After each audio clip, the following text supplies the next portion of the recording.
অবৈধ অভিবাসন ও শ্রমবাজারে অনিয়ম ঠেকাতে ২৮ মে থেকে ৩ জুন পর্যন্ত বিশেষ অভিযান চালায় সৌদি সরকার। এ সময় আটক করা হয় প্রায় ৮,০০০ অবৈধ বাসিন্দাকে, যাদের বেশিরভাগই আটক হন আকামা ও রেসিডেন্সি আইনে।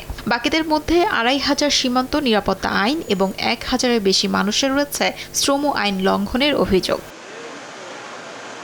সীমান্ত আইনে পুলিশ হেফাজতে থাকাদের প্রায় ৭০% ইথিওপিয়ার এবং ২৮% ইয়েমেনের নাগরিক। তারা সীমান্ত দিয়ে অবৈধভাবে সৌদি আরবে প্রবেশের চেষ্টা করছিলেন। এছাড়াও অবৈধভাবে সৌদি ত্যাগের চেষ্টাকালে আরও ২৫ জনকে গ্রেফতার করা হয়। আটকদের বিরুদ্ধে দ্রুত আইনি ব্যবস্থা নিচ্ছে সৌদি প্রশাসন। ইতিমধ্যেই নিজ দেশে ফেরত পাঠানো হয়েছে ৪,৬৯০ জনকে। অনেককে প্রয়োজনীয় ভ্রমণ নথি সংগ্রহের জন্য দূতাবাসে পাঠানো হয়েছে। বর্তমানে ২১,৭৭৪ জন প্রবাসীর বিরুদ্ধে বিভিন্ন ধরনের আইনি কার্যক্রম চলমান রয়েছে, যা সাম্প্রতিক বছরগুলোতে বড় অভিবাসন বিরোধী অভিযানের চিত্র তুলে ধরে।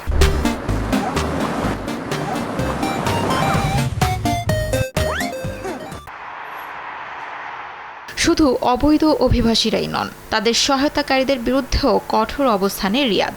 এরই মধ্যেই ১৬ জনকে গ্রেফতার করা হয়েছে। দেশটির স্বরাষ্ট্র মন্ত্রণালয় সতর্ক করে বলেছে, এ ধরনের অপরাধে সর্বোচ্চ ১৫ বছরের কারাদণ্ড, ১০ লাখ সৌদি রিয়াল জরিমানা এবং ব্যবহৃত বাড়ি ও যানবাহন বাজেয়াপ্ত করা হতে পারে।